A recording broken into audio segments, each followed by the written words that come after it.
Price the lord. ಕರ್ತನಾದ ಯೇಸು ಕ್ರಿಸ್ತನ ಹೆಸರಿನಲ್ಲಿ ಎಲ್ಲ ಸಹೋದರ ಸಹೋದರರಿಗೂ ನನ್ನ ವಂದನೆಗಳು. ನಾವು ಪ್ರಾರ್ಥನೆಯೊಂದಿಗೆ ಇವತ್ತಿನ ವಾಕ್ಯವನ್ನು ಧ್ಯಾನ ಮಾಡೋಣ. ಪ್ರೀತಿ ಸ್ವರೂಪನಾದ ನಮ್ಮ ಪರಲೋಕ ತಂದೆ ಯೇಸುವಿನ ನಾಮದಲ್ಲಿ ಪವಿತ್ರಾತ್ಮನ ಸಹಾಯದೊಂದಿಗೆ ನಿನ್ನ ಪಾದಕ್ಕೆ ಬಂದಿದ್ದೇವೆ. ಕರ್ತನೇ, ಒಳ್ಳೆಯ ಸಮಯಕ್ಕಾಗಿ ನಿನಗೆ ನಾವು ಸ್ತೋತ್ರ ಹೇಳ್ತಾ ಇದ್ದೇವೆ. ಕಳೆದ ದಿವಸಗಳಿಂದ ಪ್ರಕಟಣೆ ಪುಸ್ತಕದ ಅಧ್ಯಯನವನ್ನು ಮಾಡುವಾಗಿ ನಮಗೆ ಕೃಪೆ ಮಾಡಿದ್ದಕ್ಕಾಗಿ ಕರ್ತನೇ ನಿನಗೆ ನಾವು ವಂದನೆ ಹೇಳ್ತಾ ಇದ್ದೇವೆ ಸ್ವಾಮಿ. ಕಳೆದ ದಿವಸಗಳಲ್ಲಿ ಮಾತನಾಡಿದ ಹಾಗೆ ಈ ಸಮಯದಲ್ಲಿ ಕೂಡ ನಮ್ಮ ಜೊತೆಯಲ್ಲಿ ಕರ್ತನೆ ಮಾತನಾಡಬೇಕಾದ ಕರ್ತನೆ ಕೇಳಿಕೊಡ್ತಾನೆ. ಘನ ಮಾನ ಮಹಿಮೆ ನಿನಗೆ ಮಾತ್ರ ಸಲ್ಲಿಸುತ್ತೇವೆ. ನಮ್ಮ ಮುದ್ದು ರಕ್ಷಕನಾದ ಯೇಸು ಕ್ರಿಸ್ತನ ಹೆಸರಿನಲ್ಲಿ ಬೀಳಿ ಹೊಂದಿದ್ದೇವೆ ನಮ್ಮ ತಂದೆಯಾದ ದೇವರೇ, ಆಮೆನ್. Praise the lord. ಪುನಂದವರ್ತಿ ಯೇಸುವಿನ ಹೆಸರಲ್ಲಿ ಎಲ್ಲರಿಗೂ ವಂದನೆಗಳು. ನಾವು ಕಳೆದ ದಿವಸಗಳಿಂದ ಪ್ರಕಟಣೆ ಪುಸ್ತಕವನ್ನು ಅಧ್ಯಯನ ಮಾಡ್ತಾ ನಾವು ಬಂದಿದ್ದೇವೆ. ಈಗ ನಾವು ಇರುವಂಥದ್ದು ಪ್ರಕಟಣೆ ಪುಸ್ತಕ 2ನೇ ಅಧ್ಯಾಯ 1ರಿಂದ 7ನೇ ವಾಕ್ಯ, ಅಂದರೆ 7 ಸಭೆಗಳಲ್ಲಿ ಒಂದಾದಂಥ ಎಫೆಸ ಸಭೆಯ ಕುರಿತಾಗಿ ನಾವು ಧ್ಯಾನ ಮಾಡ್ತಾ ಬಂದಿದ್ದೇವೆ.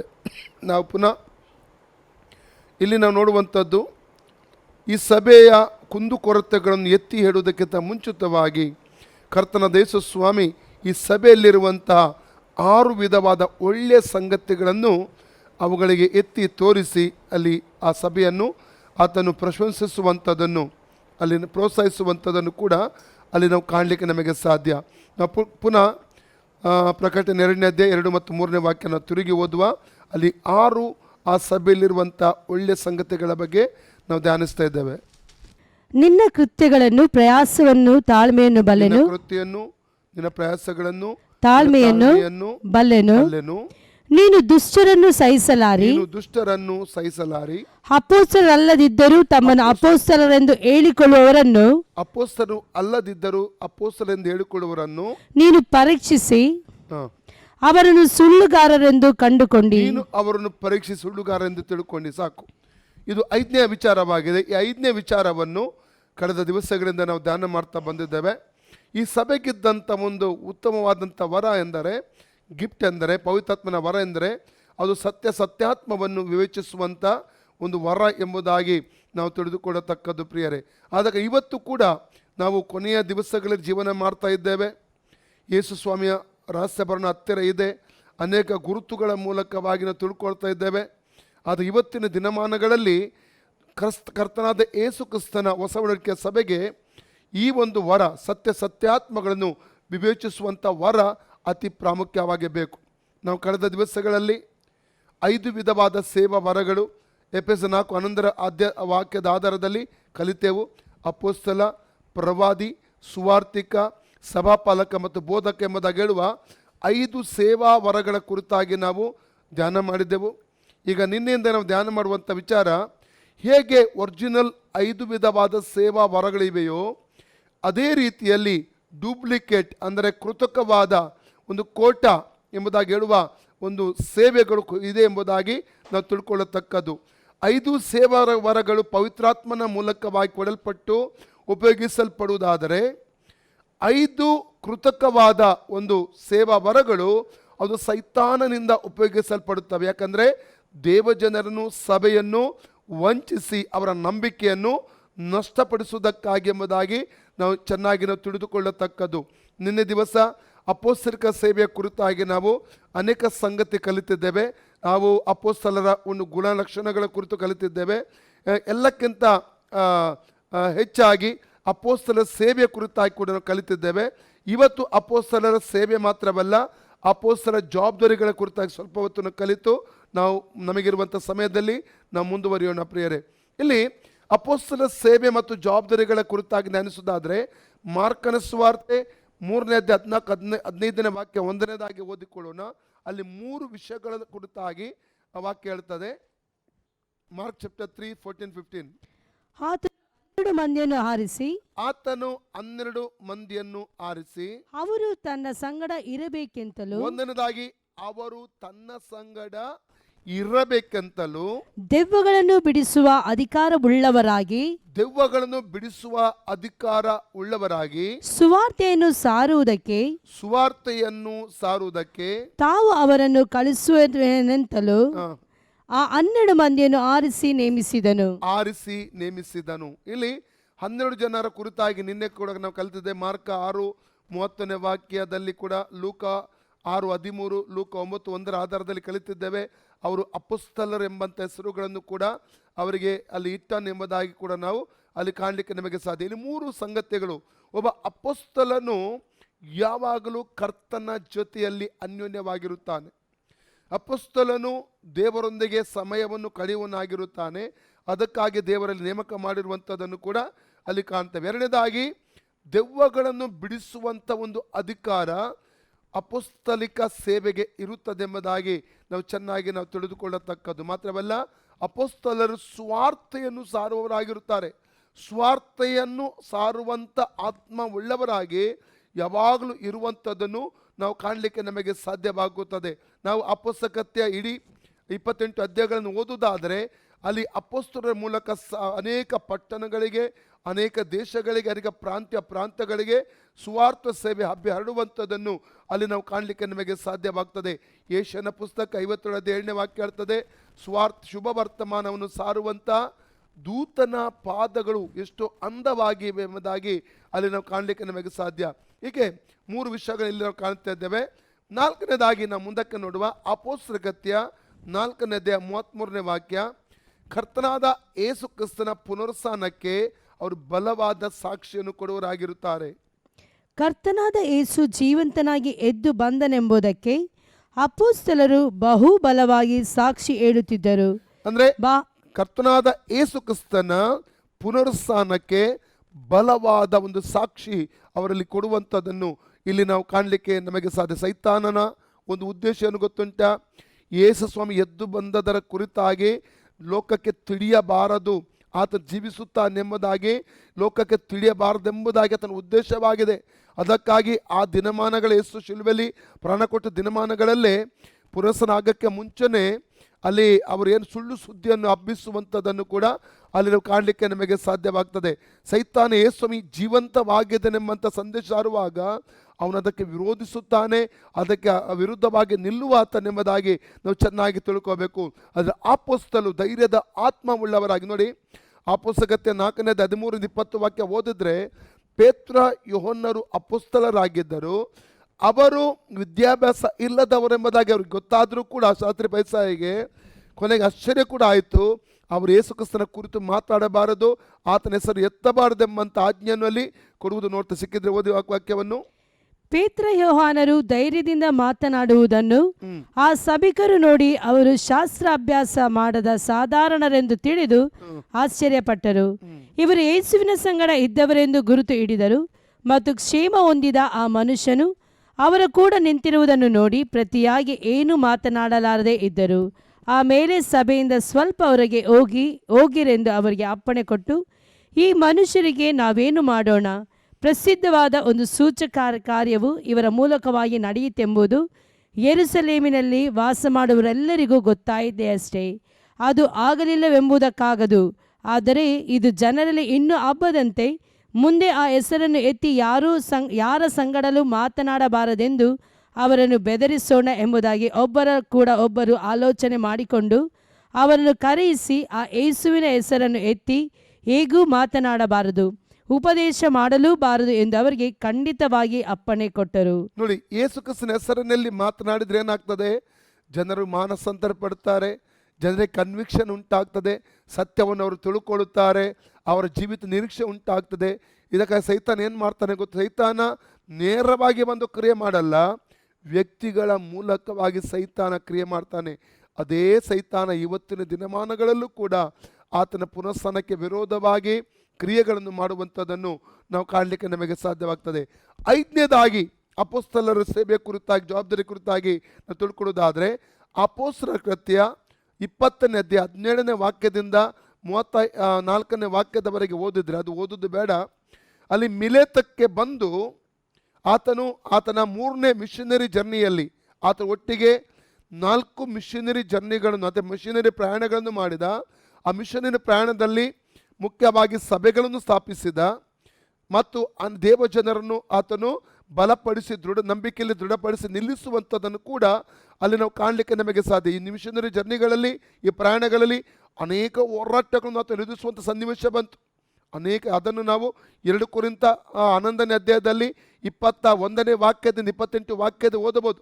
2 Corinthians chapter 11, 21 to 28 ಅಲ್ಲಿ, ಈಗ ಓದೋದು ಬೇಡ, ಅಲ್ಲಿ ನೀವು ಬೇಕಾದರೆ ಮತ್ತೆ ಬರ್ಕೊಂಡು ಸಮಯ ಇರುವಾಗ ಅದನ್ನು ಓದಿಕೊಳ್ಳಿ. ಭಯಂಕರ ಹೋರಾಟಗಳನ್ನು, ಸಮಸ್ಯೆಗಳನ್ನು ಆತನು ಎದುರಿಸುವಂಥದ್ದನ್ನು ಇಲ್ಲಿ ಕಾಣ್ತೇವೆ. ಆದರೆ ಆತನು ಇಲ್ಲಿ ನಾವು ನೋಡ್ತೇವೆ, ದೇವ ಈ ಸೇವಕರನ್ನು ಆತನು ಏನು ಮಾಡ್ತಾ ಇದ್ದಾನೆ, ಎಪೇಸದಲ್ಲಿರುವ ಸಭೆಗಳ ಹಿರಿಯರನ್ನು, ಅಂದರೆ ದೇವ ಸೇವಕರು ತರಬೇತಿಗೊಳಿಸುವಂಥದ್ದನ್ನು, ನಾಯಕರವನ್ನು ತರಬೇತಿಗೊಳಿಸುವಂಥದ್ದನ್ನು ಇಲ್ಲಿ ನಾವು ಕಾಣಲಿಕ್ಕೆ ನಮಗೆ ಸಾಧ್ಯ. ಒಬ್ಬ ಅಪೊಸ್ತಲನ ಸೇವೆ ತನ್ನ ಕೆಳಗಿರುವಂಥ ನಾಯಕರನ್ನು, ಸಭಾಪಾಲಕರನ್ನು, ದೇವ ಸೇವಕರನ್ನು ತರಬೇತಿಗೊಳಿಸುವಂಥದ್ದಾಗಿದೆ. ಇಲ್ಲಿ ಅಥವಾ ಚೆನ್ನಾಗಿ ಅವರಿಗೆ ತರಬೇತಿಯನ್ನು ಕೊಡುವಂಥದ್ದನ್ನು, ಈವನ್ ನಾವು ಅಪೊಸ್ತಲಗತ್ಯ 19:8-10 ವಾಕ್ಯದಲ್ಲಿ ಸುಮಾರು 2 ವರ್ಷಗಳ ಕಾಲ ಅಲ್ಲಿ ತುರನ್ನನ ತರ್ಕಶಾಲೆ ಎಂಬ ಸ್ಥಳದಲ್ಲಿ ಅಲ್ಲಿ ಉಪದೇಶವನ್ನು ಮಾಡುವಂಥದ್ದನ್ನು ಕೂಡ ನಾವಲ್ಲಿ ಕಾಣಲಿಕ್ಕೆ ನಮಗೆ ಸಾಧ್ಯವಾಗ್ತದೆ. ಇವತ್ತಿನ ದಿನಮಾನಗಳಲ್ಲಿ ಅನೇಕರು ಸೇವೆಗೆ ಬರುತ್ತಾರೆ. ಸೇವೆ ಅಂದರೆ ಏನೆಂಬುದು ಅನೇಕ ಗೊತ್ತಿರು. ಕೆಲವರ ಭಾವನೆ ಏನು ಗೊತ್ತುಂಟಾ, ಒಂದು ಚಿಕ್ಕ 4 ಸ್ಕ್ರಿಪ್ಚರ್ ಇಟ್ಕೊಂಡು ಪ್ರಸಂಗ ಮಾಡಿದರೆ ಅದೇ ಸೇವೆ ಎಂಬುದಾಗಿ ಯೋಚಿಸುವಂಥ ಎಷ್ಟೋ ಜನರ ಕುರಿತು ನಾವು ನೋಡ್ತೇವೆ ಪ್ರಿಯರೇ. ಅವರಿಗೆ ಸಭೆಯಲ್ಲಿ ಬೆಳೆದಂಥ ಅನುಭವ ಇರುವುದಿಲ್ಲ, ಒಂದು ನಾಯಕರ ಕೆಳಗೆ ಬೆಳೆದಂಥ ಅನುಭವ ಅವರಿಗಿರುವುದಿಲ್ಲ. ಮಾತ್ರವಲ್ಲ, ಅವರ ಸ್ವಂತ ಇಷ್ಟದಿಂದ ಅವರ ಸೇವೆಗೆ ಬರುವಂಥದ್ದನ್ನು ನಾವು ಕಾಣಲಿಕ್ಕೆ ನಮಗೆ ಸಾಧ್ಯವಾಗುತ್ತದೆ ಪ್ರಿಯರೇ. ನಾನು ಕಳೆದ ವರ್ಷಗಳಲ್ಲಿ ಒಂದು ವಿಷಯವನ್ನು ನಾನು ಕೇಳಿದೆ. ನಾವು ಭಾರತ ದೇಶದ ಅಪೊಸ್ತಲ ಎಂಬುದಾಗಿ ಹೇಳುವಂಥ DJ ದಿನಕರನವರು ಆರಂಭದ ದಿವಸಗಳಲ್ಲಿ, ಸೇವೆ ಆರಂಭದ ದಿವಸಗಳಲ್ಲಿ ಅವರೊಂದು ಬ್ಯಾಂಕಲ್ಲಿ ಉನ್ನತ ಹುದ್ದೆಯಲ್ಲಿ ಕೆಲಸ ಮಾಡ್ತಾಯಿದ್ರು. ಸಾಯಂಕಾಲ ಅವರು ಮನೆಗೆ ಬಂದ ನಂತರ ಅಲ್ಲಲ್ಲಿ ಅನೇಕ ಸ್ವಾರ್ಥ ಕೂಟಗಳನ್ನು ನಡೆಸ್ತಿದ್ದರು.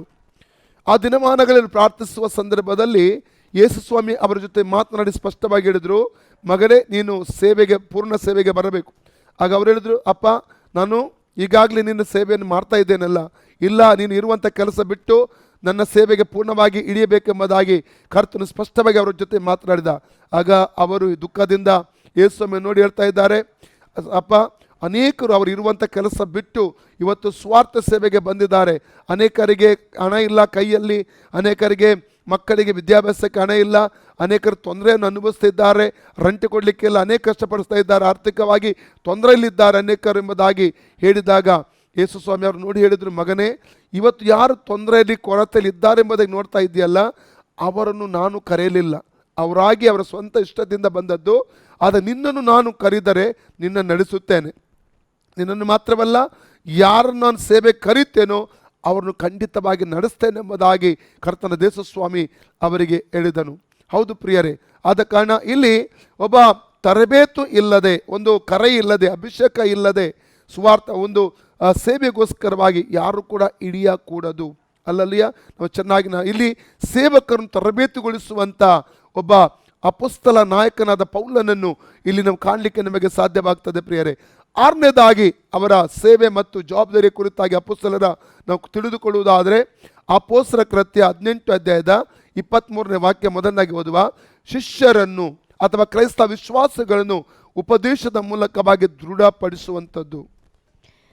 ಪೌಲನು ಅಂತ್ಯೋಕ್ಯದಲ್ಲಿ ಕೆಲವು ಕಾಲ ಇದ್ದು ತಿರುಗಿ ಹೊರಟು ಕ್ರಮವಾಗಿ ಗಲಾತ್ಯ ಸೀಮೆಯಲ್ಲಿಯೂ ಪರ್ಗ್ಯದಲ್ಲಿಯೂ ಸಂಚಾರ ಮಾಡುತ್ತಾ ಶಿಷ್ಯರೆಲ್ಲರನ್ನು ದೃಢಪಡಿಸಿದನು. ಇನ್ನೊಂದು ವಾಕ್ಯಾವಧಿ ಅಪೊಸ್ತಲಕೃತ್ಯ 14 21-22 ವಾಕ್ಯ. Acts of Apostles chapter 14, 21, 22.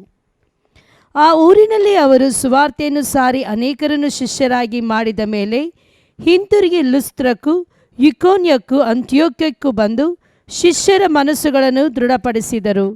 ನಾವು ಬಹು ಸಂಕಟಗಳನ್ನು ತಾಳಿ ದೇವರ ರಾಜ್ಯದೊಳಗೆ ಸೇರಬೇಕೆಂಬುದಾಗಿ ಎಚ್ಚರಿಕೆಯ ಮಾತನ್ನು ಹೇಳಿ ಕ್ರಿಸ್ತ ನಂಬಿಕೆಯಲ್ಲಿ ಸ್ಥಿರವಾಗಿರಿ ಎಂದು ಅವರನ್ನು ಧೈರ್ಯಗೊಳಿಸಿದರು. ನೋಡಿ, ಇಲ್ಲಿ ಪೌಲನ ಸೇವೆಯಲ್ಲಿ ನಾವು ಕಾಣ್ತಾ ಇದ್ದೇವೆ. ಆತನೊಬ್ಬ ಅಪೊಸ್ತಲನಾಗಿದ್ದನು. ಅಪೊಸ್ತಲನಾಗಿ ದೇವ ಜನರನ್ನು ಆತನ ನಂಬಿಕೆಯಲ್ಲಿ ದೃಢಪಡಿಸಿ ನಿಲ್ಲಿಸುವಂಥದ್ದನ್ನು ಇವತ್ತು ಕಾಣಲಿಕ್ಕೆ ನಮಗೆ ಸಾಧ್ಯ. ಇವತ್ತು ತಪ್ಪಿ ಹೋಗಲಿಕ್ಕೆ, ನಂಬಿಕೆಯಿಂದ ಕ್ರಿಸ್ತ ನಂಬಿಕೆಯಿಂದ ತಪ್ಪಿ ಹೋಗಲಿಕ್ಕೆ ಅನೇಕ ಮಾರ್ಗಗಳು ಇವೆ. ಇವತ್ತು ನಾವು ನೋಡ್ತೇವೆ, ಅನೇಕ ಒಳ್ಳೆಯ ಉಪದೇಶಗಳು ಬರುವ ಹಾಗೆಯೇ ದುರುಪದೇಶಗಳು ಬರ್ತಾ ಇವೆ. ನಾವು TV ಚಾನಲ್ಗಳಲ್ಲಿ ನೋಡ್ತೇವೆ, ಸೋಷಿಯಲ್ ಮೀಡಿಯಾಗಳಲ್ಲಿ ನಾವು ನೋಡ್ತೇವೆ, ಅನೇಕ ದುರುಪದೇಶಗಳು ಇದೆ. ಅನೇಕ ಜನರಿಗೆ ಪಾಪ ದುರುಪದೇಶ ಯಾವುದು, ಸತ್ಯೋಪದೇಶ ಯಾವುದು ಅವರಿಗೆ ವಿವೇಚನೆ ಮಾಡಲಿಕ್ಕೆ ಆಗಲ್ಲ. ಅನೇಕರಿಗೆ ಮೆಜರ್ ಮಾಡಲಿಕ್ಕೆ ಆಗ್ತಾ ಇಲ್ಲ ಉಪದೇಶವನ್ನು. ಅದರಿಂದಾಗಿ ಅನೇಕರು ಬಿದ್ದು ಹೋಗುತ್ತಾ ಇರುವಂಥದ್ದನ್ನು, ಭ್ರಷ್ಟರಾಗುವುದನ್ನು, ಕ್ರಿಸ್ತ ನಂಬಿಕೆಯಲ್ಲಿ ಭ್ರಷ್ಟರಾಗುವಂಥದ್ದನ್ನು ನಾವು ಕಾಣಲಿಕ್ಕೆ ನಮಗೆ ಸಾಧ್ಯವಾಗುತ್ತದೆ ಪ್ರಿಯರೇ. ಅದಕ್ಕಾಗಿ ಇಲ್ಲಿ ಉಪದೇಶ ಎಂಬುವಂಥದ್ದು ಸಭೆಗೆ ಅತಿ ಪ್ರಾಮುಖ್ಯ. ದೇವ ಜನರನ್ನು ಆತನು ಏನು ಮಾಡ್ತಾ ಇದ್ದಾನೆ, ಪೌಲ ತನ್ನ ಉಪದೇಶದ ಮೂಲಕ ದೃಢಪಡಿಸಿ ನಂಬಿಕೆಯಲ್ಲಿ ಸ್ಥಿರವಾಗಿ ನಿಲ್ಲಿಸುವಂಥದ್ದನ್ನು ಇಲ್ಲಿ ನಾವು ಕಾಣಲಿಕ್ಕೆ ನಮಗೆ ಸಾಧ್ಯವಾಗುತ್ತದೆ ಪ್ರಿಯರೇ. ಓಕೆ, ಅದಕ್ಕಾಗಿ ಅಪೊಸ್ತಲಕತೆ 2:42 ವಾಕ್ಯ ಹೇಳ್ತದೆ. ಅಪೊಸ್ತಲಕತೆ 2:41 ವಾಕ್ಯದಲ್ಲಿ 3,000 ಜನರು ನೀರಲ್ಲಿ ಮುಳುಗಿ ದೀಕ್ಷೆ ತೆಗೆದುಕೊಂಡು 42ನೇ ವಾಕ್ಯದಲ್ಲಿ ಓದ್ತವೆ. 4 ಸಂಗತಿಯಲ್ಲಿ ಒಂದು ಸಂಗತಿ, ಅಪೊಸ್ತಲರ ಉಪದೇಶ ಕೇಳುವುದರಲ್ಲಿ ಅವರು ನಿರತರಾಗಿದ್ದರು.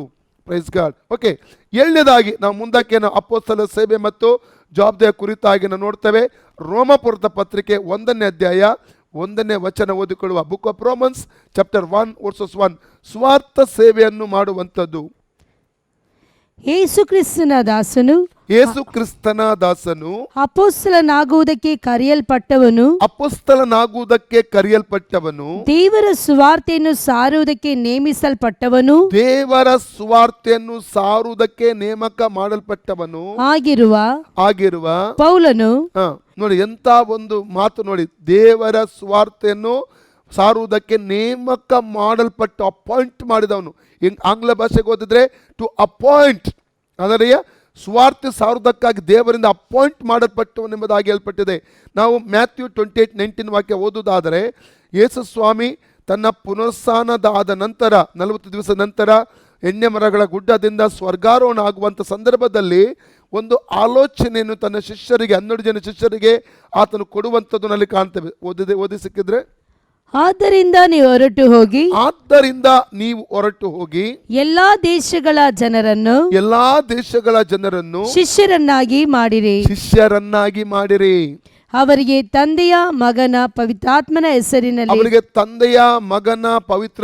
ಹೆಸರಿನಲ್ಲಿ ದೀಕ್ಷಾ ಸ್ನಾನ ಮಾಡಿಸಿ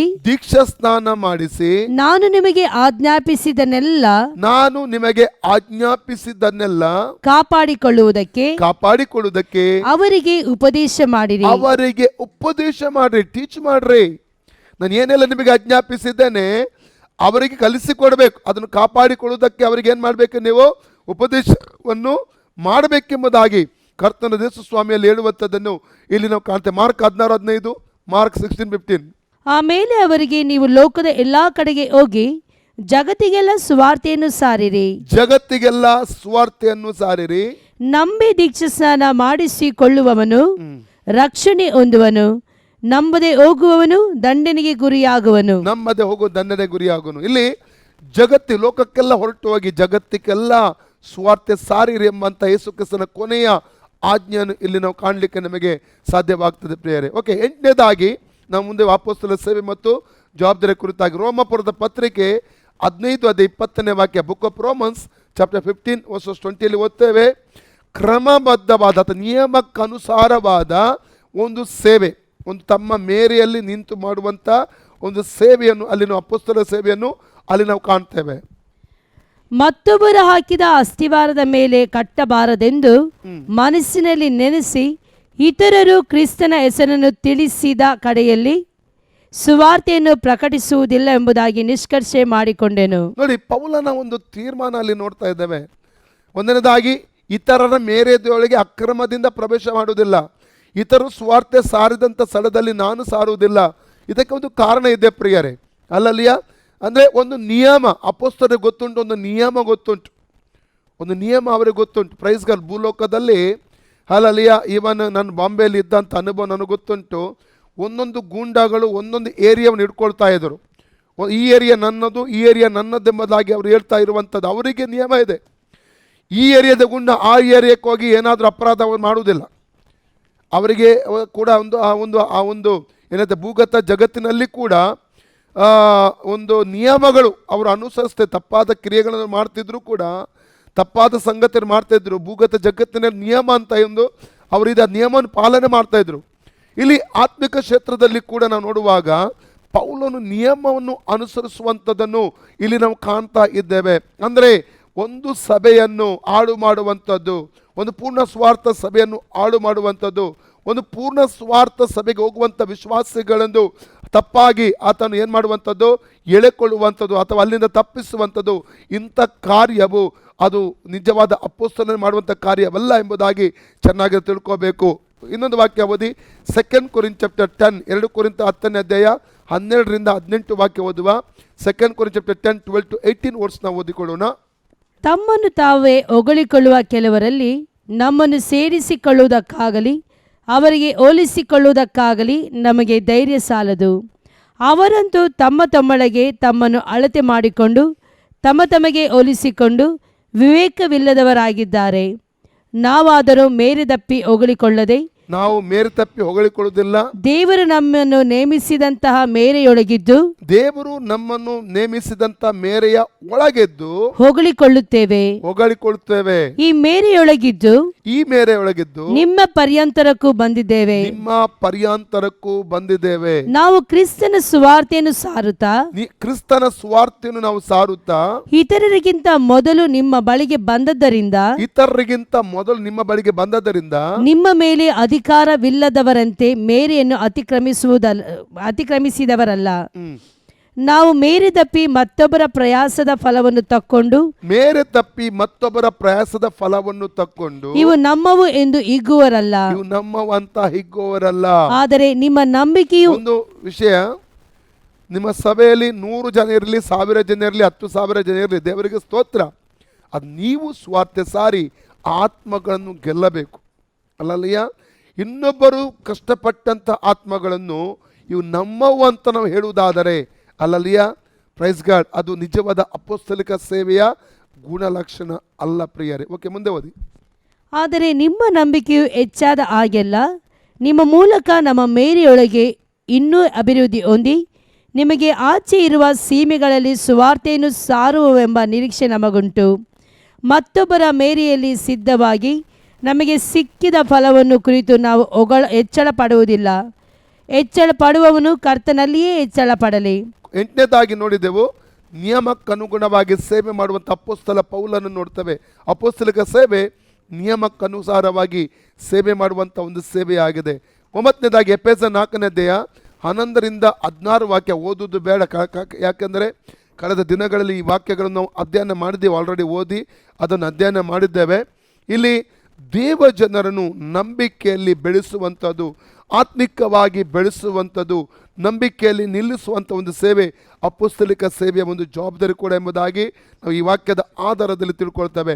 10ನೇದಾಗಿ 1 ಥೆಸಲೋನಿಕ 2ನೇ ಅಧ್ಯಾಯ 1-12 ವಾಕ್ಯ ತನಕ ಓದಿಕೊಂಡು ಹೋಗೋಣ.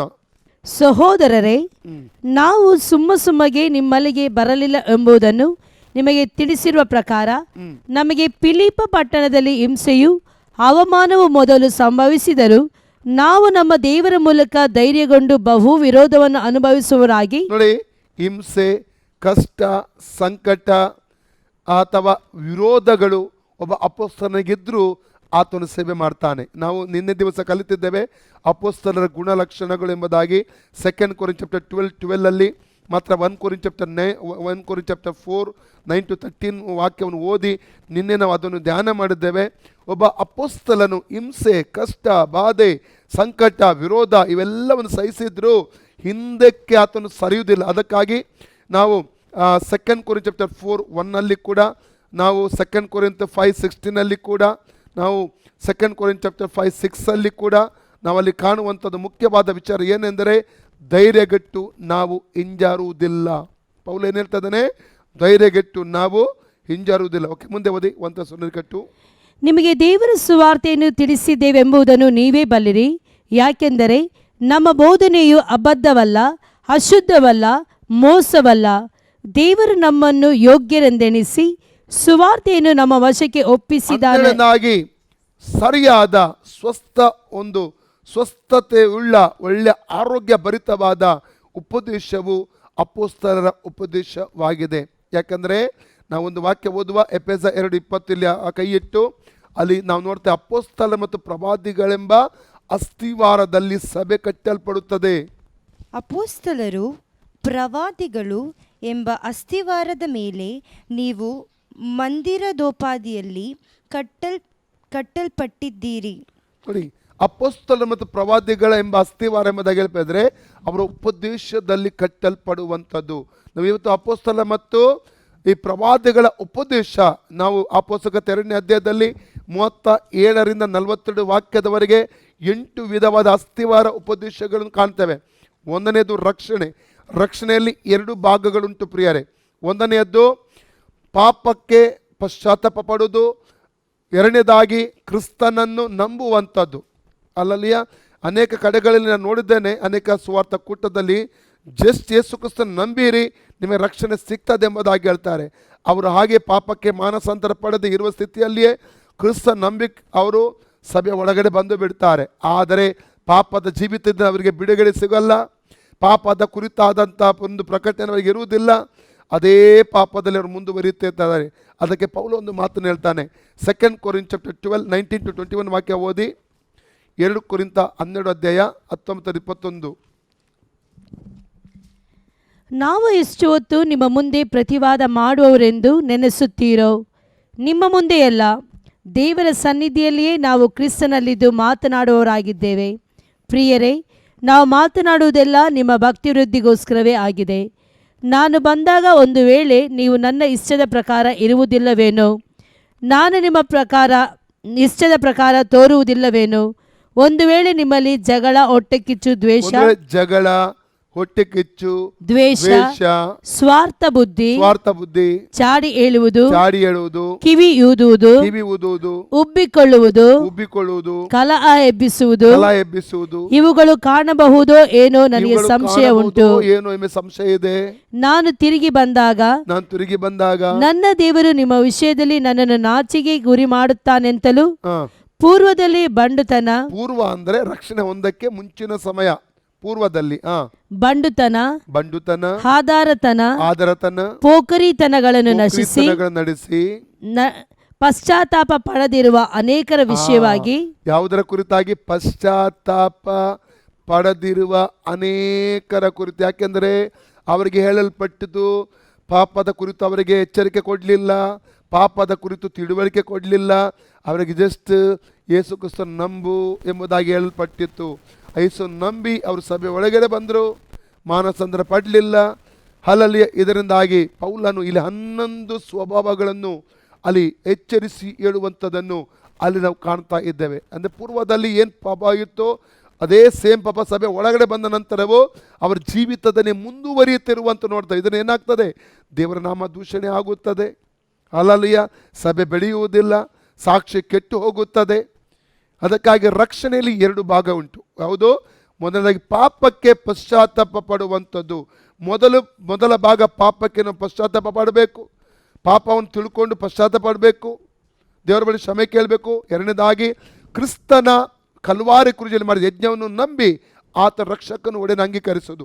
ಆ ರಕ್ಷಣೆಯಲ್ಲಿ 2 ಭಾಗಗಳುಂಟು, ಪಾಪಕ್ಕೆ ಪಶ್ಚಾತ್ತಾಪ ಮತ್ತು ಕ್ರಿಸ್ತನಲ್ಲಿ ನಂಬುವಂಥದ್ದು.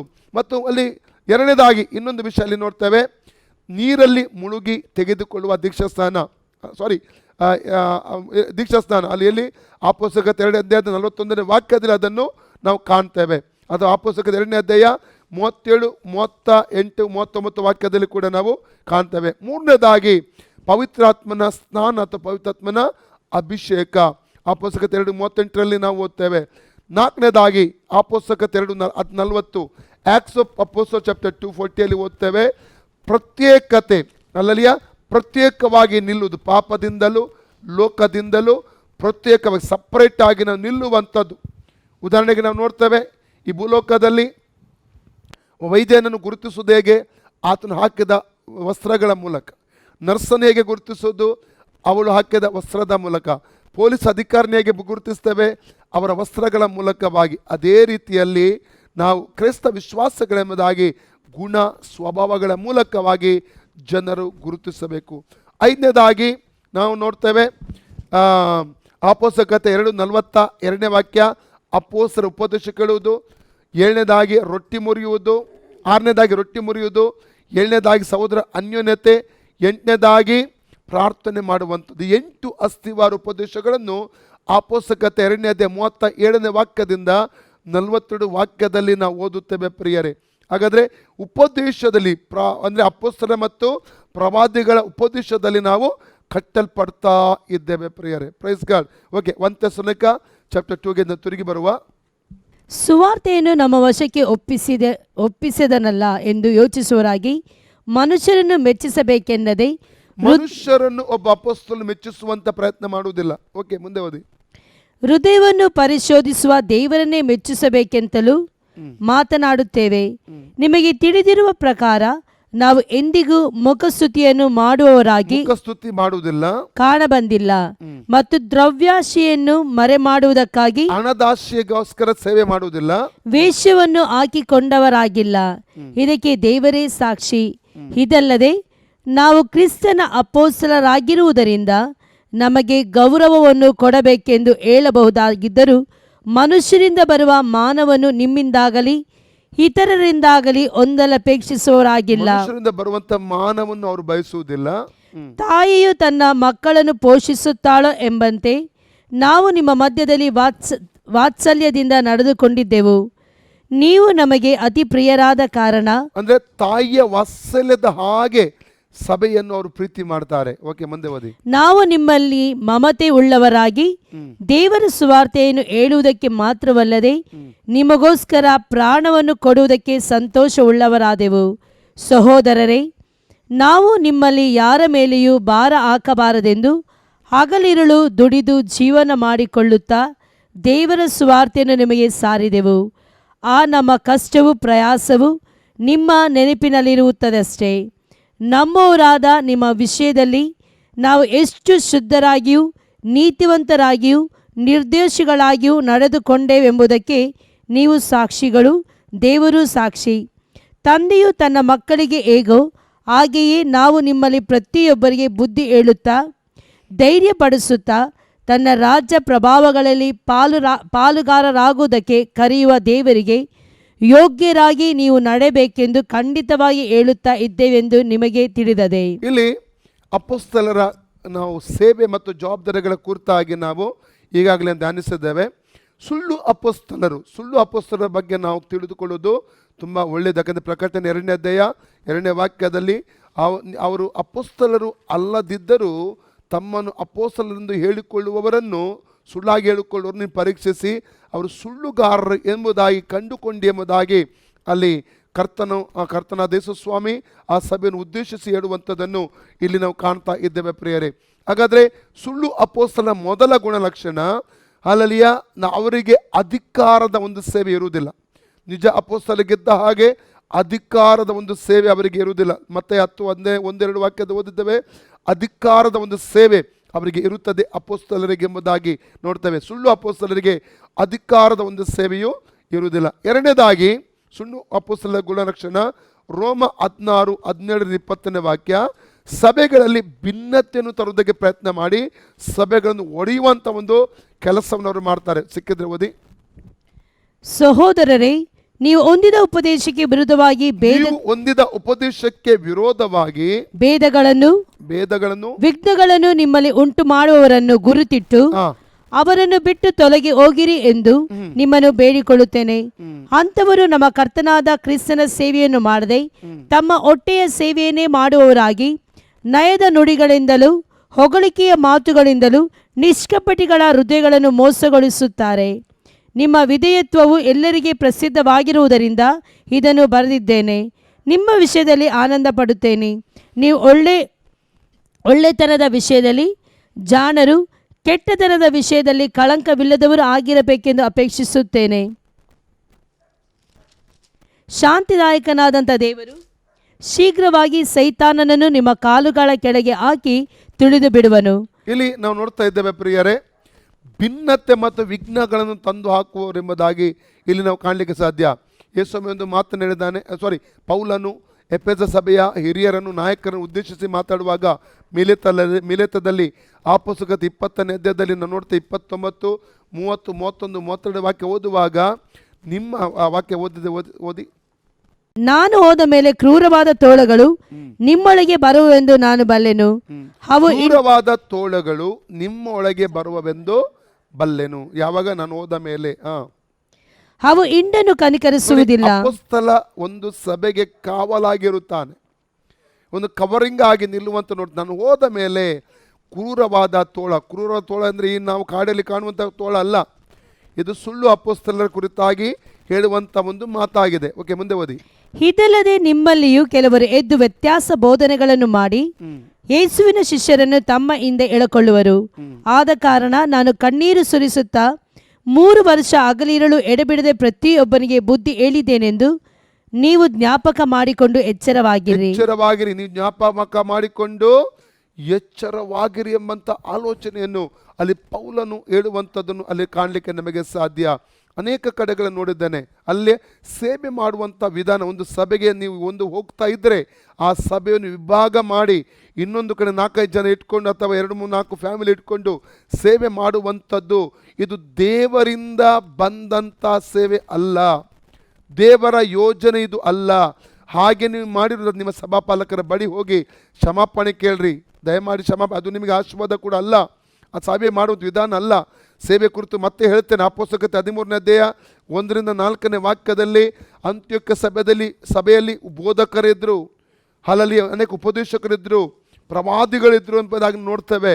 ಆದರೆ ಅಲ್ಲಿ ಅವರು ಉಪವಾಸ ಪ್ರಾರ್ಥನೆ, ದೇವರಾತ್ಮನ ಒಂದು ನಿಯೋಗಕ್ಕಾಗಿ ಕಾಯ್ತಾ ಇದ್ರು, ಉಪವಾಸ ಮಾಡಿ ಪ್ರಾರ್ಥನೆ ಮಾಡ್ತಾ ಇದ್ರು. ಯಾರನ್ನು ಪೂರ್ಣ ಸೇವೆಗೆ ಪ್ರತ್ಯೇಕಿಸಿ ಕಳಿಸುವುದು ದೇವರ ಸ್ಪಷ್ಟವಾಗಿ ಮಾತಾಡಿದ. ಪೌಲ ಮತ್ತು ಬರ್ನಬನನ್ನು ನಾನು ಕರೆದ ಓದಿ ಸಿಕ್ಕಿದ್ರೆ ಓದಿ ವಾಕ್ಯ. Acts chapter 13:1-4. ಅಂತ್ಯೋಕ್ಯದಲ್ಲಿದ್ದ ಸಭೆಯೊಳಗೆ ಪ್ರವಾದಿಗಳು ಬೋಧಕರು ಇದ್ದರು. ಯಾರೆಂದರೆ ಬಾರ್ನಬ, ನೀಗರನೆಂಬ ಸಿಮಿಯೋನ, ಕುರೇನ್ಯದ ಲೂಕ್ಯ, ಉಪರಾಜನಾದ ಎರೋದನ ಸಾಕುತಮ್ಮನಾದ ಮನೆಹೇನ, ಸೌಲ ಇವರೇ. ಇವರು ಕರ್ತನನ್ನು ಸೇವಿಸುತ್ತಾ ಉಪವಾಸ ಮಾಡುತ್ತಾ ಇದ್ದಾಗ ಪವಿತ್ರಾತ್ಮನು ತಾನು ಬರ್ನಬ ಸೌಲರನ್ನು ಕರೆದ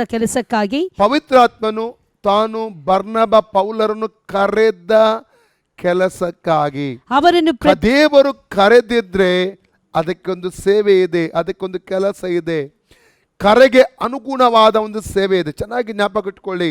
ನಾವಾಗಿ ಸೇವೆಗೆ ಹೋಗುವುದಕ್ಕಿಂತ ದೇವರು ನಮ್ಮನ್ನು ಕಳಿಸಬೇಕು, ಒಂದು ಸಭೆಯ ಮೂಲಕವಾಗಿ ನಾವು ಸೇವೆಗೆ ಹೋಗಬೇಕು. ಪ್ರಿಯರೇ, ಅನೇಕರಿಗೆ ಇವತ್ತು ದಿನಮಾನಗಳಿನ ಅನೇಕ ದೇಶಗಳಲ್ಲಿ ಹೋಗಿ ನೋಡಿದ ನಿಮಿತ್ತವಾಗಿ ಅನುಭವಗಳುಂಟು. ಸಭೆಯಲ್ಲಿ ಚಿಕ್ಕ ಕರೆಕ್ಷನ್ ಮಾಡಿದ ಕೂಡ ಸಭೆ ಬಿಟ್ಟು ಹೋಗ್ತಾರೆ. ಅಲ್ಲಿ ಇನ್ನೊಂದು ಕಡೆ ಹೋಗಿ 3-4 ಜನ ಅಥವಾ 3-4 ಕುಟುಂಬಗಳು ಸೇರಿ ಪ್ರಾರ್ಥನೆಯನ್ನು ಆರಾಧನೆ ಆರಂಭಿಸುವ, ಅದು ನಿಜವಾದ ಸಭೆ ಅಲ್ಲ, ಸೇವೆ ಅಲ್ಲ ಪ್ರಿಯರೇ, ಅದು ಮಾರ್ಗ ಕೂಡ ಅಲ್ಲ. ಒಂದು ವೇಳೆ ಆ ರೀತಿಯ ಏನಾದರೂ ಅನುಭವ ನಿಮ್ಮ ಸಭಾಪಾಲಕರೊಟ್ಟಿಗೆ ಆಗಿರುವುದಾದರೆ ದಯಮಾಡಿ ಹೋಗಿ ಕ್ಷಮಾಪಣೆ ಕೇಳಿಕೊಳ್ಳ್ರಿ ಅವರ ಹತ್ರ. ಅವರು ದೇವರಿಂದ ಕರೆಯಲ್ಪಟ್ಟವರು, ದೇವರಿಂದ ನೇಮಕ ಮಾಡಲ್ಪಟ್ಟ ಸೇವಕರು. ಅವರೊಟ್ಟಿಗೆ ನೀವು ಮನಸ್ತಾಪ ಮಾಡಿಕೊಂಡು ನಿಮಗೆ ಖುಷಿ ಬಂದ ಹಾಗೆ ಆ ಸಭೆಯನ್ನು ವಿಭಾಗಿಸಿ ಬೇರೆ ಕಡೆ ಹೋಗಿ ಸೇವೆ ಮಾಡುವ ಸರಿ, ಇದು ಸುಳ್ಳು ಅಪೊಸ್ತಲರೆಂಬುದಾಗಿ ಹೇಳುವಂಥವರ ಗುಣಲಕ್ಷಣವಾಗಿದೆ. ಇದು ಈ ರೀತಿಯ ಸೇವೆ ದೇವರಿಂದ ಮಾಡಲ್ಪಟ್ಟ ಸೇವೆ ಅಲ್ಲ ಇದು. ಅದಕ್ಕಾಗಿ ಈ ರೀತಿ ಸೇವೆ ಮಾಡಬೇಡಿ. ನಿಮ್ಮ ಮೇಲೆ ಒಂದು ಅಧಿಕಾರಿ ಇರಬೇಕು, ನಿಮ್ಮ ಮೇಲೆ ಒಂದು ಕವರಿಂಗ್ ಇರಬೇಕು, ನಿಮ್ಮ ಮೇಲೆ ಒಂದು ಕೊಡೆ ಇರಬೇಕು, ನಿಮ್ಮ ಮೇಲೆ ಒಂದು ಅಧಿಕಾರ ಇರಬೇಕು. ಅಲ್ಲಲ್ಲಿ ನಾವು ಲೆಕ್ಕ ಒಪ್ಪಿಸುವವರಾಗಿರಬೇಕು. ನೋಡಿ, ಹಿಬ್ರಿ 13:17 ವಾಕ್ಯ ಓದಿಕೊಡುವ. ಹಿಬ್ರಿ ಚಾಪ್ಟರ್ 13:17 ವಾಕ್ಯ ಓದಿ. ನಿಮ್ಮ ಸಭಾನಾಯಕರ ಮಾತನ್ನು ಕೇಳಿರಿ, ನಿಮ್ಮ ಸಭಾನಾಯಕರ ಮಾತನ್ನು ಕೇಳಿರಿ, ಅವರಿಗೆ ಅಧೀನರಾಗಿರಿ. ಅವ್ರಿಗೆ ಏನಾಗಿರ್ಬೇಕು? ಅಧೀನರಾಗಿರಿ. ದೇವರಕ್ಕೆ ಸ್ಪಷ್ಟವಾಗಿರ್ತದೆ. ನಾನು ದೇವರು ಹೇಳುವುದನ್ನು ಮಾತ್ರ ಕೇಳ್ತೇನೆ. ಅದೇ ದೇವರು ಹೇಳುವಂಥದ್ದು ಏನು ಗೊತ್ತುಂಟ? ನಿಮ್ಮ ಸಭಾನಾಯಕರಿಗೆ ಅಧೀನರಾಗಿರಿ. ದೇವರು ಅದನ್ನೇ ಹೇಳ್ತಾನೆ, ಅದನ್ನೇ ನಾವು ಅನುಸರಿಸಬೇಕು. ಓಕೆ, ಮುಂದೆ ಓದಿ. ಅವರು ಲೆಕ್ಕ ಒಪ್ಪಿಸಬೇಕಾದವರಾಗಿ ನಿಮ್ಮ ಆತ್ಮಗಳನ್ನು ನಮ್ಮ ಪ್ರತಿಯೊಂದು ವಿಶ್ವಾಸಗಳ ಲೆಕ್ಕವನ್ನು ದೇವರಿಗೆ ಒಪ್ಪಿಸಬೇಕಾದವರು ಸಭಾ ಸೇವಕರಾಗಿದ್ದಾರೆ, ಕಾಯುವವರಾಗಿದ್ದಾರೆ, ಆತ್ಮಗಳನ್ನು ಕಾಯ್ತಾರೆ. ಅವರು ವ್ಯಸನ ಪಡದೆ, ಅವರು ದುಃಖ ಪಡದೆ ಸಂತೋಷದಿಂದ ಇದನ್ನು ಮಾಡುವಂತೆ ನೋಡಿಕೊಳ್ಳಿರಿ. ಅವರು ವ್ಯಸನ ದುಃಖದಿಂದ ಇರುವುದು ನಿಮಗೆ ಪ್ರಯೋಜನಕರವಲ್ಲ. ಒಂದು ವೇಳೆ ನನ್ನ ಮಾತನ್ನು ಬೇರೆ ಬೇರೆ ಕಡೆಯಿಂದ ಅನೇಕರು ಕೇಳ್ತಾ ಇರಬಹುದು, ಆಸರೆ ಟಿವಿ ಮೂಲಕ ಕೂಡ ನೋಡ್ತಾ ಇರಬಹುದು. ಯೂಟ್ಯೂಬ್ ಮೂಲಕ ನೋಡ್ತಾ ಇರ್ಬೋದು, ಫೇಸ್ಬುಕ್ ಮೂಲಕ ನೋಡ್ತಾ ಇರ್ಬೋದು, ಅನೇಕರು ಅನೇಕ ವಿಧವಾಗಿ ವಾರ್ತೆ ಕೇಳ್ತಾ ಇರ್ಬೋದು. ದೇವರ ಮಕ್ಕಳೇ, ನಿಮ್ಮ ಸೇವಕರು ನಿಮ್ಮ ನಿಮಿತ್ತ ದುಃಖ ಪಡುವುದು, ವ್ಯಸನ ಪಡುವುದು ಒಳ್ಳೆಯದಲ್ಲ. ಹಾಲಲ್ಲಿ ಅವರೊಟ್ಟಿಗೆ ನೀವು ಒಂದಾಗಿ ಅವರ ಬಳಿ ಕ್ಷಮಾಪಣೆ ಕೇಳಿ ಅವರ ಆಶೀರ್ವಾದ ಪಡ್ಕೊಳ್ಳಿ, ಅವರಿಂದ ಪ್ರಾರ್ಥನೆ ಮಾಡಿಸ್ಕೊಳ್ಳಿ. ಇದು ನಿಮಗೂ ನಿಮ್ಮ ಸಂತತಿಗೂ ಅದು ಒಳ್ಳೆಯದಾಗಿರುತ್ತದೆ. ಸಭೆಯನ್ನು ವಿಭಾಗಿಸ್ಲಿಕ್ಕೆ ಹೋಗಬೇಡಿ. ಏನಾದರೂ ಹೆಚ್ಚು ಕಮ್ಮಿ ಮಾಡಿಕೊಂಡು ನಾವು ತಗ್ಗಿಸಿಕೊಂಡು ನಮ್ಮ ತಪ್ಪನ್ನು ಒಪ್ಪಿಕೊಳ್ಳುವ, ನಾವು ಕರೆಕ್ಷನ್ ಮಾಡುವಾಗ ಕರೆಕ್ಷನ್ಗೆ ಒಪ್ಪಿಕೊಡುವ. ಅದಕ್ಕೆ ಬದಲು ಕೋಪದಿಂದ ಬೇಸರದಿಂದ ಸಭೆ ವಿಭಾಗಿಸಿ ಹೋಗೋದು ಬೇಡ. ಇದು ಸುಳ್ಳು ಅಪೊಸ್ತಲರ ಗುಣಲಕ್ಷಣ ಎಂಬುದನ್ನು ಹೇಳಲಿಕ್ಕೆ ಇಷ್ಟಪಡ್ತೇನೆ. ಇವಾಗ ಅಪೊಸ್ತಲರ 13ನೇ ಅಧ್ಯಾಯಕ್ಕೆ ತಿರುಗಿ ಬನ್ನಿ. ಅವರು ಕರೆದಂಥ ಕೆಲಸಕ್ಕಾಗಿ ಅಲ್ಲಿಂದ ಆರಂಭಿಸಿ ಪೌಲ ಬರ್ನಬರನ್ನು ಕರೆದ ಕೆಲಸಕ್ಕಾಗಿ ಅವರನ್ನು ಪ್ರತ್ಯೇಕಿಸಿ ಎಂದು ಹೇಳಿದನು. ಆಗ ಅವರು ಉಪವಾಸವಿದ್ದು ಪ್ರಾರ್ಥನೆ ಮಾಡಿ ಆ ಇಬ್ಬರ ಮೇಲೆ ಹಸ್ತಾರ್ಪಣೆ ಮಾಡಿ ಅವರನ್ನು ಕಳಿಸಿ ಬಿಟ್ಟರು. ಇದು ನಿಜವಾದ ಸೇವೆಗೆ ಹೋಗುವಂತ ರೀತಿ, ಸೇವೆಗೆ ಹೋಗುವಂತ ಒಂದು ಕ್ರಮವಾಗಿದೆ. ನೀವು ಬೆಳೆಯುವಂತ ಸಭೆಯ ಮೂಲಕ ಸೇವೆಗೆ ಕಳಿಸಲ್ಪಡಬೇಕು. ಅದಕ್ಕಿಂತ ಮುಂಚೆ ನಿಮ್ಮ ದೇವ ಸೇವಕರಿಗೆ, ನಿಮ್ಮ ಹಿರಿಯರಿಗೆ, ನಿಮ್ಮ ನಾಯಕರಿಗೆ ಪ್ರಾರ್ಥಿಸುವಾಗ ದೇವರು ತೋರಿಸಿಕೊಡ್ತಾನೆ. ಅದಕ್ಕಿಂತ ಮುಂಚೆ ನೀವು ಬೆಳೆಯಬೇಕು. ಸಭೆಯಲ್ಲಿ ಚಿಕ್ಕ ಚಿಕ್ಕ ಸೇವೆ ಮಾಡ್ತಾ ಇರಬೇಕು. ಪ್ರೀಚಿಂಗ್ ಮಾಡುವುದು ಮಾತ್ರ ಸೇವೆ ಅಲ್ಲ, ಸೇವೆ ಅಂದರೆ ತುಂಬ ಇದೆ ಪ್ರಿಯರೇ ಅನ್ನೋ ಅರ್ಥ ಮಾಡಿಕೊಳ್ಳಬೇಕು. ಹಲ್ಲೆಲೂಯಾ. ಅದಕ್ಕಾಗಿ ಸಭೆಯಲ್ಲಿ ಬೆಳೆದಂಥ ಅನುಭವ ಇರಬೇಕು. ಸಭೆಯಲ್ಲಿ ಅದಕ್ಕಿಂತ ಮುಂಚೆ ಸೇವೆ ಮಾಡಿದ, ಕೆಲಸ ಮಾಡಿದ ಅನುಭವ ಬೇಕು. ನೋಡಿ, ನಾವು ತಿಮೋತಿಯನ್ನು ಕುರಿತು ಓದುವುದಾದರೆ, ತಿಮೋತಿಯ ಒಬ್ಬ ಸಭಾಪಾಲಕನಾದ ಮತ್ತು ಅಪೊಸ್ತಲನು ಕೂಡ ಆದ. ಒಮ್ಮಿಂದೊಮ್ಮೆಲೆ ಆಗಲಿಲ್ಲ. ಅವನು ಏನು ಮಾಡ್ತಾ ಇದ್ದ? ಅಪೊಸ್ತಲಕತೆ 19:27 ಓದಿ. Acts chapter 19:22. ಆದರೆ ಅವನು ತನಗೆ ಸೇವೆ ಮಾಡುವವರಲ್ಲಿ ಇಬ್ಬರಾದ ತಿಮೋತಿಯನನ್ನು ಹೆರಾಸ್ತನನ್ನು ಮೆಕೆದೋನ್ಯಕ್ಕೆ ಕಳಿಸಿ ತಾನು ಆಸ್ಯ ಸೀಮೆಯಲ್ಲಿ ಕೆಲವು ಕಾಲ ನಿಂತನು. ನೋಡಿ, ತನಗೆ ಸೇವೆ ಮಾಡುವವರಲ್ಲಿ ಪೌಲನ ಜೊತೆಯಲ್ಲಿ ಎಲ್ಲೆಲ್ಲ ಹೋಗ್ತಾ ಇದ್ದನು ಮಿಷನರಿ ಸೇವೆಯಲ್ಲಿ, ಅಲ್ಲೆಲ್ಲ ಅವರ ಜೊತೆಯಲ್ಲಿ ಇದ್ದುಕೊಂಡು ಅವರ ಸೇವೆ ಮಾಡುವಂತಹ ತಿಮೋತಿಯ ಮತ್ತು ಹೆರಾಸ್ತನ ಕುರಿತಾಗಿ ಓದ್ತೇವೆ. ಮಾರ್ಕನ ಅಪೊಸ್ತಲಕೃತ್ಯ 13ನೇ ಅಧ್ಯಾಯ 5ನೇ ವಾಕ್ಯ 5-6 ವಾಕ್ಯ ಓದಿದ್ರೆ ಅಲ್ಲಿ ಮಾರ್ಕನ ಸೇವೆ ಕುರಿತು ಓದ್ತೇವೆ ನಾವು. ಸಲಾಮಿಸಿಗೆ ಸೇರಿದಾಗ ಯಹೂದ್ಯರ ಸಭಾಮಂದಿರಗಳಲ್ಲಿ ದೇವರ ವಾಕ್ಯವನ್ನು ಪ್ರಸಿದ್ಧಪಡಿಸಿದರು. ಯೋಹಾನನ ಪರಿಚಾರಕನಾಗಿ ಅವರ ಸಂಗಡ ಇದ್ದನು. ಯೋಹಾನನು ಪರಿಚಾರಕ ಸೇವೆ, ಉಪಚರಿಸುವಂಥ ಸೇವೆಯನ್ನು ಮಾಡ್ತಾ ಅವರ ಜೊತೆ ಯಾರು? ಯೋಹಾನನೆಂಬ ಮಾರ್ಕ ಅಥವಾ ಮಾರ್ಕನೆಂಬ ಯೋಹಾನ. ಆಕ್ಟ್ಸ್ 12:12 ಅವರ ಮನೆಯಲ್ಲಿ ಪ್ರಾರ್ಥನೆ ನಡೀತಾ ಇತ್ತು. ಆರಂಭದಲ್ಲಿ ಯಾರು ಕೂಡ ಟೈ ಹಾಕ್ಕೊಂಡು ಸೂಟ್ ಹಾಕ್ಕೊಂಡು ಸೇವೆಗೆ ಮಾಡಲಿಲ್ಲ. ಅವರ ಸೂಟ್ ಹಿಂದೆ, ಅವರ ಟೈ ಹಿಂದೆ ಒಂದು ಕತೆ ಇದೆ, ಒಂದು ಸ್ಟೋರಿ ಇದೆ, ಒಂದು ನಿಜ ಘಟನೆ ಇದೆ, ಕಣ್ಣೀರಿನ ಒಂದು ಅನುಭವ ಇದೆ. ಅದನ್ನು ಅರ್ಥ ಮಾಡ್ಕೊಳ್ಬೇಕು. ಗಂಟೆಗಟ್ಟಲೆ ಮೊಣಕಲಾಕಿದ್ದಾರೆ, ಪ್ರಾರ್ಥಿಸಿದ್ದಾರೆ, ಆ ಕಷ್ಟದಲ್ಲಿ ಹಾದು ಹೋಗಿದ್ದಾರೆ. ದೇವರ ಅಂಥ ಮಾರ್ಗದಲ್ಲಿ ಅವ್ರು ನಡೆಸಿಕೊಂಡು ಬಂದಿದ್ದಾನೆ. ಇವತ್ತು ಅವರು ಟೈ ಹಾಕ್ಬೋದು, ಕೋಟ್ ಹಾಕ್ಬೋದು, ಕಾರಲ್ಲಿ ತಿರುಗಾಡ್ಬೋದು. ಆದರೆ ಒಂದು ಸಮಯ ಇತ್ತು, ನಡ್ಕೊಂಡು ಹೋಗುವಂಥ ಅನುಭವ ಇದೆ ಅವರಿಗೆ.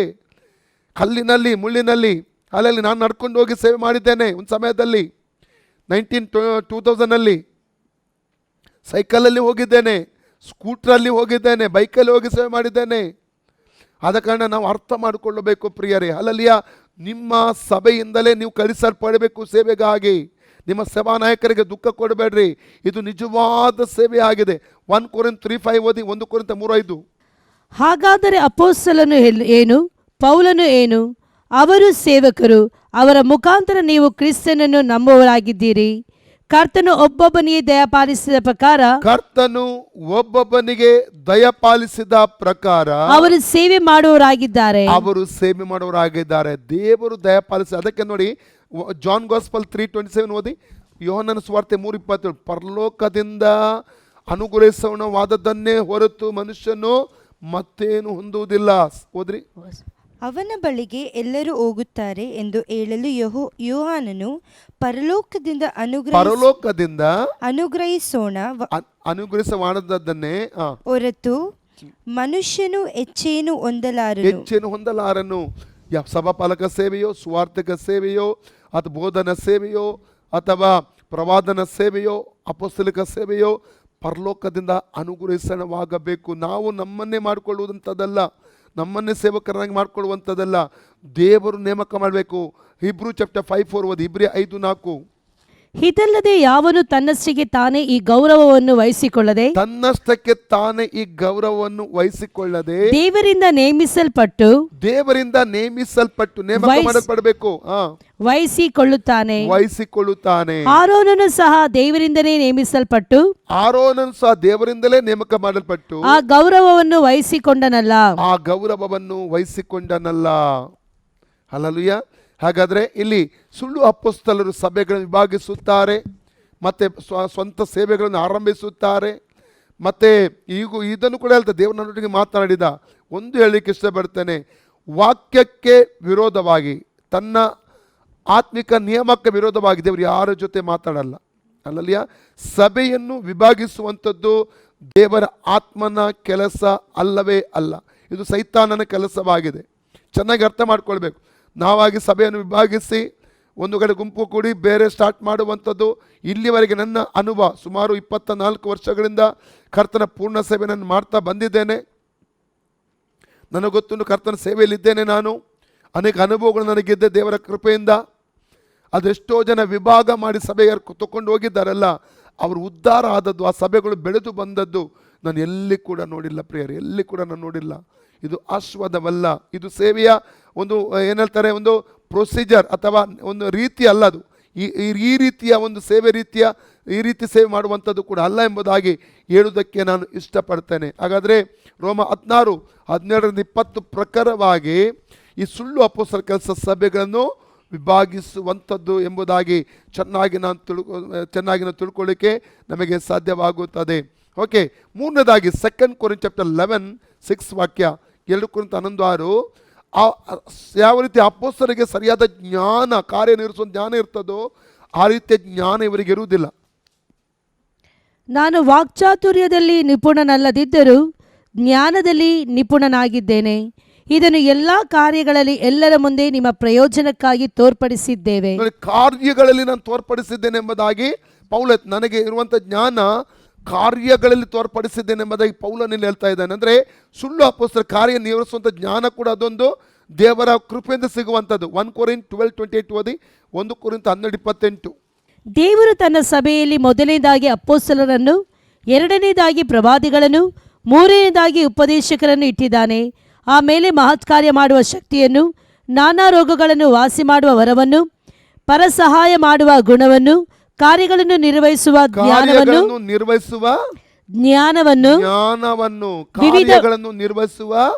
ಜ್ಞಾನವನ್ನು ಪ್ರೈಸ್ ಗಾಡ್. ಕಾರ್ಯನಿರ್ವಹಿಸುವಂಥ ಜ್ಞಾನ. ಉದಾಹರಣೆಗೆ ನನಗೆ ಒಂದು ಅಪೊಸ್ತಲಿಕ ದೇವರು ಕೊಡಲ್ಪಟ್ಟಿದ್ರೆ ಅಪೊಸ್ತಲಿಕ ಸೇವೆ ನಿರ್ವಹಿಸುವಂಥ ಜ್ಞಾನ ದೇವರು ನನಗೆ ಕೊಡುತ್ತಾನೆ. ಸಭಾಪಾಲನಾ ಸೇವೆ ಕೊಟ್ಟರೆ ಸಭಾಪಾಲನಾ ಸೇವೆಯನ್ನು ನಿರ್ವಹಿಸುವ ಜ್ಞಾನ ಕೊಡ್ತಾನೆ. 14 ವರ್ಷ ಹೋಗಿ ಕಲಿಯುವಂಥ ಅವಶ್ಯಕತೆ ಇಲ್ಲ. ಅಲ್ಲಲ್ಲಯ್ಯ, 14 ವರ್ಷ ಕಲಿತು ನಾನು ಸಭಾಪಾಲನಾ ಸೇವೆ ಮಾಡಲಿಕ್ಕೆ ದೇವರ ಕರೆ ಮೊದಲು ಬೇಕು. ಆ ಸೇವೆಗೆ ಬೇಕಾದ ಅಭಿಷೇಕ ಬೇಕು. ಆ ಅಭಿಷೇಕದಿಂದ, ಕರೆಯಿಂದ ನಾವು ಏನು ಮಾಡ್ಬೋದು, ಸೇವೆಯನ್ನು ಮಾಡಲಿಕ್ಕೆ ನಮಗೆ ಸಾಧ್ಯವಾಗ್ತದೆ. ನೋಡಿ, ಆ ಪುಸ್ತಕತೆ 4:13-20 ವಾಕ್ಯ ಆವಾಗ ಓದಿದೆವು. ಈ ಪೇತ್ರ ಯೋಹನ್ನರು ಶಾಸ್ತ್ರಾಭ್ಯಾಸ ಮಾಡದವರಾಗಿದ್ದರೂ ಕೂಡ ಅವರು ವಾಕ್ಯವನ್ನು ಹೇಳುವುದು ನೋಡಿ ಅವರ ಆಶ್ಚರ್ಯ ಆಯ್ತು. 13-14 ಮಾತ್ರ ವಾಕ್ಯ ಓದಿ. ಪೇತ್ರ ಯೋಹಾನರು ಧೈರ್ಯದಿಂದ ಮಾತನಾಡುವುದನ್ನು ಆ ಸಭಿಕರು ನೋಡಿ ಅವರು ಶಾಸ್ತ್ರ ಅಭ್ಯಾಸ ಮಾಡದ ಸಾಧಾರಣರೆಂದು ತಿಳಿದು ಆಶ್ಚರ್ಯಪಟ್ಟರು. ನೋಡಿ, ಹಾಗಾದ್ರೆ ಅವರಿಗೆ ಎಲ್ಲಿದೆ ಬಂತು ಈ ಜ್ಞಾನ? ಇದು ಅಭಿಷೇಕದ ಮೂಲಕವಾಗಿ ಅವರಿಗೆ ಕರೆಗೆ ಅನುಗುಣವಾಗಿ ಸಿಕ್ಕಿದಂಥ ಒಂದು ಜ್ಞಾನವಾಗಿದೆ ಎಂಬುದಾಗಿ ನಾವು ತಿಳ್ಕೋಬೇಕು ಪ್ರಿಯರೇ. ಅಲ್ಲಲ್ಲಿಯ ಕಾರ್ಯನಿರ್ವಹಿಸುವಂಥ ಜ್ಞಾನ ಅವರಲ್ಲಿ ಇರುವುದಿಲ್ಲ ಸುಳ್ಳು ಅಪೊಸ್ತಲರಲ್ಲಿ. ಇದನ್ನು ಚೆನ್ನಾಗಿ ನಾವು ಅರ್ಥ ಮಾಡಿಕೊಳ್ಳಬೇಕು. ಓಕೆ, 4ನೇದಾಗಿ ಗುಣಲಕ್ಷಣ 2 Corinthians 11:12-13 ಅಂದರೆ 2 Corinthians 11:12-13 ವಾಕ್ಯ. ಫಲ ಇವರ ಸೇವೆಯಲ್ಲಿ ಕಾಣಬರುವುದಿಲ್ಲ. ನನ್ನನ್ನು ನಿಂದಿಸುವುದಕ್ಕೆ ಆಸ್ಪದವನ್ನು ಹುಡುಕುವವರಿಗೆ ಯಾವ ಆಸ್ಪದವೂ ಸಿಕ್ಕದಂತೆ ನಾನು ಮಾಡುವುದನ್ನು ಇನ್ನು ಮುಂದೆಯೂ ಮಾಡುವೆನು. ಅವರು ಯಾವುದನ್ನು ಹಿಗ್ಗುತ್ತಾರೋ ಅದರಲ್ಲಿ ನಮ್ಮಂತೆಯೇ ನಡೆಯುವವರಾಗಿ ಕಂಡುಬರಲಿ. ಆದರೆ ಅಂಥವರು ಸುಳ್ಳು ಅಪೊಸ್ತಲರು, ಮೋಸಗಾರರಾದ ಕೆಲಸದವರು, ಕ್ರಿಸ್ತನ ಅಪೊಸ್ತಲರಾಗಿ ಕಾಣಿಸುವುದಕ್ಕೆ ವೇಷ ಹಾಕಿಕೊಳ್ಳುವವರು ಆಗಿದ್ದಾರೆ. ಕ್ರಿಸ್ತನ ಅಪೊಸ್ತಲರಾಗಿ ವೇಷ ಹಾಕಿಕೊಳ್ಳುವುದಕ್ಕೆ ಕಾಣಿಸಿಕೊಳ್ತಾ ಇದ್ದಾರೆ. ವೇಷ ಹಾಕಿಸಿಕೊಂಡು, ಅಪೊಸ್ತಲರ ವೇಷ ಹಾಕಿಸಿಕೊಂಡ್ರೆ ಅವರಿಗೆ ಫಲ ಇಲ್ಲ. ಫಲಗಳು ಕಾಣ್ತಾ ಇಲ್ಲ. Praise God. ಆ ರೀತಿಯ ಒಂದು ಅಪೊಸ್ತಲಿಕ ಸುಳ್ಳು ಅಪೊಸ್ತಲ ಸೇವೆಯನ್ನು ಇಲ್ಲಿ ನಾವು ಕಾಣಲಿಕ್ಕೆ ನಮಗೆ ಸಾಧ್ಯವಾಗ್ತದೆ. ಮಾತ್ರವಲ್ಲ, 5ನೇದಾಗಿ ನಾವು ಮುಂದಕ್ಕೆ ನೋಡಿದ್ರೆ 1 Thessalonians chapter 2, 5 and 6 ಮಾತ್ರ ಓದು. ಅಲ್ಲಿ 3 ವಿಷಯಗಳನ್ನು ಕಲೀಲಿಕ್ಕೆ ಸಿಗ್ತದೆ. ಓದಿ 5, 6. ನಿಮಗೆ ತಿಳಿದಿರುವ ಪ್ರಕಾರ ನಾವು ಇಂದಿಗೂ ಮುಖಸ್ತುತಿಯನ್ನು ಮಾಡುವವರಾಗಿ. ಒಂದನೇದಾಗಿ ಮುಖಸ್ತುತಿಯನ್ನು ಮಾಡ್ತಾರೆ, ಮುಖಸ್ತುತಿ ಮಾಡ್ತಾರೆ. ಓಕೆ. 6ನೇದಾಗಿ ಮತ್ತು ದ್ರವ್ಯಾಶಗೋಸ್ಕರ ಕೆಲಸ ಮಾಡ್ತಾರೆ. ವೇಷ ಹಾಕಿಕೊಂಡವರಾಗಿಲ್ಲ, ಅದಕ್ಕೆ ದೇವರೇ ಸಾಕ್ಷಿ.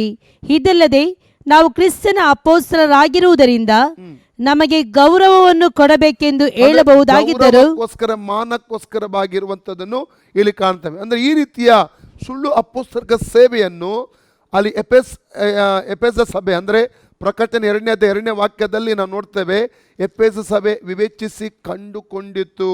ಇವತ್ತಿನ ದಿನಮಾನಗಳಲ್ಲಿ ನನ್ನ ಪ್ರಿಯ ಸಹೋದರ ಸಹೋದರಿ, ಸುಳ್ಳು ಉಪದೇಶಗಳನ್ನು, ಸುಳ್ಳು ಪ್ರವಾದನೆಗಳನ್ನು, ಅಲ್ಲಲ್ಲಿಯ ಸುಳ್ಳು ವ್ಯಕ್ತಿಗಳನ್ನು ನಾವು ಕಂಡು ಹಿಡಿಯಬೇಕು. ತುಂಬ ಎಚ್ಚರವಾಗಿರಬೇಕು. ಶತ್ರುವಾದವನು ಯಾವ ರೀತಿ ಬರ್ತಾನೆ ಎಂಬುದಾಗಿ ಹೇಳೋದಕ್ಕೆ ಸಾಧ್ಯವಿಲ್ಲ. ಅದಕ್ಕಾಗಿ ಆದಷ್ಟು ಜಾಗ್ರತೆಯುಳ್ಳವರಾಗಿ ನಾವು ಇರಬೇಕಾಗಿದೆ ಪ್ರಿಯರೇ, ಅಲ್ಲಲ್ಲಿಯ. ಹಾಗಾದರೆ ವಿವೇಚನೆ ಆತ್ಮಕ್ಕಾಗಿ ನಾವು ಪ್ರಾರ್ಥನೆ ಮಾಡೋಣ.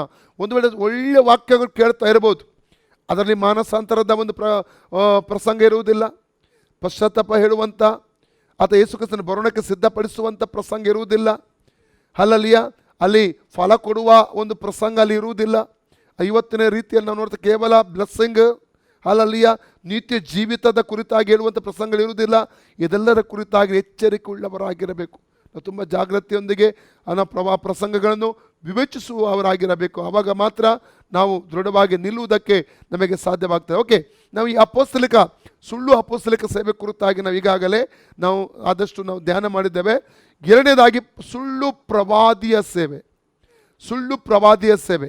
ನಾವು ಯೆರೆಮೀಯನ ಪುಸ್ತಕ 23 ಅಧ್ಯಾಯ 9ರಿಂದ 12 ವಾಕ್ಯ ಓದುವ.